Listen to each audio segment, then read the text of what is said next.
प्रेम को आप किस रूप में देखती हैं? अपने प्रेम में क्या सीखा? मैंने प्रेम में करुणा सीखी, मैंने प्रेम में सहिष्णुता सीखी। तुम मेरे घर भी नहीं आए, मैंने तुम्हें नहीं देखा, तुमने नहीं पी कोई चाय, तुम कभी विदा नहीं हुए। हमारे साथ भारत भूषण अग्रवाल से सम्मानित लेखिका अनामिका अनु जी हैं। अपनी नई किताब मैं दीवारों पर खिड़कियां लिख रही हूँ लेकर आई हैं। जल्द ही आपके बीच होगी, पाठकों के बीच होगी। अनामिका जी, मैं दीवारों पर खिड़कियां लिख रही हूँ, क्या लिख रही हैं आप? किस चीज़ को सोचकर आप इसमें अलग अलग 6 खंड हैं इस किताब में? मैं दीवारों पर खिड़कियां लिख रही हूँ, इसका अर्थ यह है कि मैं लोकतंत्र की पैरोकारी कर रही हूँ। मैं संवाद की जगह बना रही हूँ। मैं अभिव्यक्ति के लिए स्थान ढूंढ रही हूँ और ये बताने की कोशिश कर रही हूँ कि दीवार और छत से कहीं ज़्यादा महत्वपूर्ण है झरोखे, खिड़कियाँ, दरवाजे, जो हमें एक नई दुनिया से जोड़ते हैं पारदर्शी बनाती है, आप एक ओर से दूसरी ओर और देखते देख हैं। सकते हैं। इसमें अगर दर्शकों को अगर कोई कविता आप सुनाएं तो जी, वो भी मैं ज़रूर काफ़ी सुनाऊंगी। जुड़ेंगे तक। तुम कभी विदा नहीं हुए, तुम्हारा फ़ोन आया, मैंने तुमसे बातें की, तुम्हारे शब्द व्यर्थ हुए। तुम्हारा फ़ोन नहीं आया, मैंने तुमसे बातें नहीं की, शब्द व्यर्थ नहीं हुए। यह पंक्ति कितना सुख देने वाली है। तुम मेरे घर आए, मैंने तुम्हें देखा, चाय पिलाई, विदा किया, कुंडी लगाई, ज़ोर से रोई, मगर तुम मुझसे कभी नहीं मिले। तुम मेरे घर भी नहीं आए, मैंने तुम्हें नहीं देखा, तुमने नहीं पी कोई चाय, तुम कभी विदा नहीं हुए। यह पंक्ति कितनी सुंदर है। बहुत बहुत शुक्रिया। आप केरल में रह रही हैं, केरल आपका कर्मभूमि है। वहाँ पर हिंदी की क्या स्थिति है? केरल में हिंदी की स्थिति बहुत अच्छी है। केरल में जो राजा रामावर्मा थे, उन्हें ब्रज भाषा का भी ज्ञान था, दक्षिणी हिंदी का भी ज्ञान था। उन्होंने हिंदी में बहुत से पद लिखे, उनमें से 47 पद अभी उपलब्ध हैं। बाद में गांधी जी ने जब राष्ट्रीयता से जोड़कर हिंदी के विकास के लिए आह्वान किया, तो उस समय देवदूत विद्यार्थी बिहार से दक्षिण भारत गए हिंदी के प्रचार प्रसार के लिए, और दक्षिण भारत में ही पटाम्बी के संस्कृत कॉलेज से पढ़कर आए दामोदरन, उन्हीं ने हिंदी के विकास में महत्वपूर्ण भूमिका निभाई। और आज केरल के सभी विश्वविद्यालयों में हिंदी में शोध हो रहे हैं, हिंदी में एमफिल हो रहा है, अनुवाद पर कई विश्वविद्यालय में अनुवाद पर कोर्सेज हो रहे हैं। तो केरल में हिंदी की स्थिति बहुत अच्छी है। वहाँ की मातृभूमि पत्रिका, जो कि मलयालम की प्रसिद्ध पत्रिका थी, उसमें भी हिंदी के विकास के लिए स्वतंत्रता से पूर्व हिंदी में कॉलम आए। वहाँ पर हिंदी सिखाने के लिए, चूँकि वहाँ प्रवासी बहुत से हिंदी भाषी क्षेत्र के लोग हैं, लगभग 35 लाख, तो सुरीली नाम से हिंदी का एक कार्यक्रम चला ताकि वहाँ के लोग हिंदी सीखें और जो प्रवासी मजदूर हैं उनके साथ उनको संवाद में सुविधा हो सके। अब आप केरल में पत्रिका में भी हिंदी को स्थान मिल रहा है, क्लासरूम में हिंदी को जगह दिया जा रहा है। जी, तीसरी भाषा के रूप में हिंदी की पढ़ाई वहाँ हो रही है। तो अनुवाद क्यों ज़रूरी है? अनुवाद एक बहुत ही लोकतांत्रिक प्रक्रिया है। अगर किसी भाषा में एक सुंदर वाक्य, एक सुंदर विचार रखा गया है, तो वह उसी भाषा की परिधि में सिमट कर ना रह जाए, उसी भाषा की दीवारों में बंद कर ना रह जाए, तो ट्रांसलेशन वो खिड़कियाँ खोलता है और उसे अन्य भाषाओं के लिए उपलब्ध कराता है। तो एक भाषा की जंजीरों से उसे मुक्त करता है। तो मुझे ये बड़ी ही लोकतांत्रिक प्रक्रिया लगती है। ट्रांसलेशन, अनुवाद जो है वो किसी रचना का कृष्ण हो जाना है कि जन्म किसी ने दिया और फिर उसको दूसरी भाषा में कोई दूसरा व्यक्ति लेकर बिल्कुल आता ठीक है। बात है, तभी तो हमारे सामने के सच्चिदानंदन की ये किताब है सिद्धार्थ और गिलहरी, आपने इसका अनुवाद किया है। हमारे साथ हमारे पास एक यारेख है, प्रेम पत्रों का संकलन। प्रेम को आप किस रूप में देखती हैं? प्रेम एक बहुत ही, मनुष्य के रूप में अगर हमने जन्म लिया तो सबसे बड़ा काम जो हम करते हैं वो है प्रेम करना। और जब ये किताब बनी थी और अभी भी जो समय असहिष्णुता का जो समय है, तो मुझे लगा घृणा के इस समय में प्रेम ही सबसे मजबूत प्रतिरोध की भाषा है। प्रेम हमें क्या सिखाता है?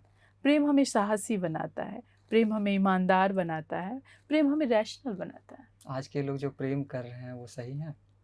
हाँ, प्रेम किसी भी समय में कभी भी किया गया तो वो सही था। नहीं, आजकल ज़्यादा वो खुलकर बात कर रहे हैं। पहले लोग छुपाते थे, जैसे आपने प्रेम पत्रों का संकलन ही प्रकाशित किया। लोग आज भी बताने से डरते हैं कि मैं एक-दूसरे को बताऊँगा, बिल्कुल लोग नहीं क्या डरना कहेंगे? चाहिए। ये इतनी खूबसूरत चीज़ है, इसे ज़रूर बताया जाना चाहिए। एक आपकी ही किताब में मैं जो नई किताब आ रही है, मैं दीवारों पर खिड़कियाँ लिख रही हूँ, प्रेम में अनुपस्थिति शीर्षक से, उसकी अनुपस्थिति को मैंने कलम लिखा, उपस्थिति को सरोवर। अनुपस्थिति को उपस्थिति की सीमा में बाँधकर रखना मैंने प्रेम में सीखा। अनामिका जी, आपने लिखा, आपने प्रेम में क्या सीखा?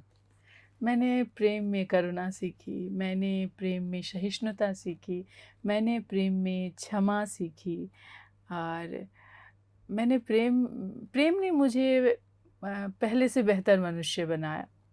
आपने प्रेम में क्षमा सीखा। आप क्षमा शीर्षक से काफ़ी प्रसिद्ध कविता आपकी है, और इंजी करीब आपकी पहली काव्य संग्रह भी है जिन्होंने आपको सम्मान भी दिलाया। मैं चाहता हूँ कि अगर 2 लाइन क्षमा का हो जाए।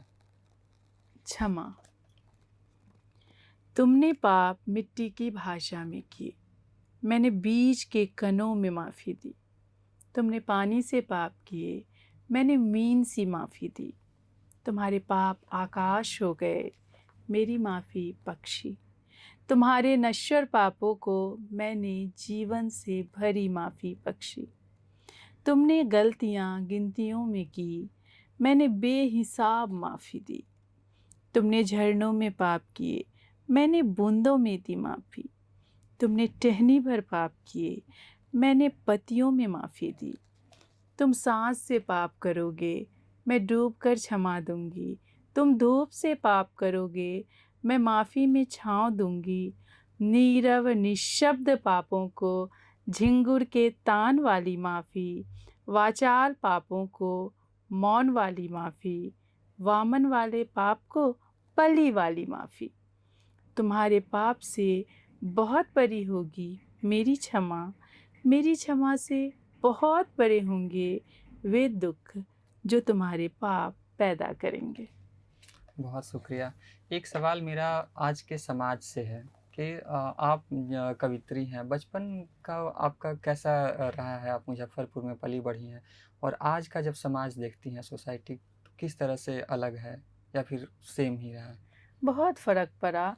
मैं एक मध्यम वर्गीय हिंदू मोहल्ले में रहती थी और मैं होली क्रॉस सिस्टर्स जी। सन्यासिनियों के पास पढ़ने जाती थी और उस दौरान जो सबसे छोटा रास्ता स्कूल को जाता था, वो मुसलमानों की बस्ती थी। वे अपेक्षाकृत उतने संपन्न नहीं थे, लेकिन उनका हृदय बहुत बड़ा था और हमारे जो सहपाठी थे, उनमें बहुत से सिख, जैन धर्म के को मानने वाले थे। तो एक दिन में हम इतने तरह के लोगों से मिलते थे, गृहस्थ से सन्यासी तक का जीवन, अपेक्षाकृत संपन्न से बेहद विपन्न लोगों का जीवन, तो तरह-तरह की धर्म, संस्कृति से आए लोग। तो एक रंग था जीवन में और वो उस उन एक-एक छोटे-छोटे कणों से हम पूरे संपूर्ण बने थे। लेकिन आज के समय में इसी विभिन्नता को दोष समझकर इसको मिटाने की कोशिश की जा रही है। ज़रूरी है कि धर्म को हम अपने परिचय के साथ बताना? बिल्कुल भी नहीं। मेरी बेटी ने अपनी मैट्रिक की परीक्षा में ना अपनी धर्म को भी एनए लिखा, नॉट एप्लीकेबल, और जाति भी नहीं लिखी। तो आजकल के छोटे बच्चे अपने लिए धर्म और जाति को ज़रूरी नहीं मान रहे। लेकिन जाति तो अब तो बिहार में और अलग-अलग राज्यों में इसका म देखा जा रहा है कि कौन से जाति के कितने लोग हैं। केरल में तो अभी ऐसा नहीं हुआ। और आजकल के जो नए युवा हैं, वो भी साहित्य से काफ़ी जुड़ रहे हैं। सोशल मीडिया पर आप देखेंगे तो कविताओं की बाढ़ सी आती है। ये बहुत अच्छा है। इसने एक लोकतंत्र का साहित्य में पैदा किया है। गाँव, कस्बे, तरह-तरह का जीवन जीकर आए बच्चे कविताएँ लिख रहे हैं और सीधे पाठकों के संपर्क में आ रहे हैं। तो ये बहुत अच्छा है और बहुत सुंदर-सुंदर रचनाएँ देश के कोने-कोने से पाठकों तक पहुँच रही है। तो इस बात के लिए तो मैं सोशल मीडिया की बहुत प्रशंसा करती नए हूँ। लोगों के लिए मौका भी मिल रही है, प्लेटफ़ॉर्म मिल रहा है। जी, जी। आप नए जो लोग हैं जो चाहते हैं कि मैं भी कविता लिखूं, कहानी संग्रह या फिर, तो उनके लिए क्या आपका रहेगा संदेश? पहली बात तो आपके अंतर और बाह्य जगत में जो कुछ भी घटित हो रहा है उस पर पैनी नज़र रखिए, उस पर चिंतन कीजिए और खूब पढ़िए। हमारे देश में कई भाषाओं में बहुत सुंदर लिखा जा रहा है और लेखन ज्यों-ज्यों सुंदर हो, आपके भीतर का मनुष्य भी उतना ही सुंदर होता जाए, इस बात पर ध्यान दें। अभी जावेद अख्तर साहब पटना आए थे, उनका कहना था कि आजकल लिखना लोग ज़्यादा पसंद कर रहे हैं लेकिन पढ़ना कम चाहते हैं। लिखने से पहले ज़्यादा पढ़िए। जी, उनका कहना बिल्कुल ठीक था। बिना पढ़े आप लेखन में आ रहे हैं तो आप अनर्थ कर रहे हैं। तो इस बातचीत का सिलसिला हम लोग यहीं पे समाप्त करते हैं एक कविता के साथ। तुम अनगढ़ कितने सुंदर लगते हो, तुम अनगढ़ कितने सुंदर लगते हो, जब लिख रहे होते हो मुझे खुदा लगते हो। बहुत बहुत शुक्रिया अनामिका जी, आप आई प्रभात खबर के स्टूडियो में हमारे साथ बातचीत करने के लिए।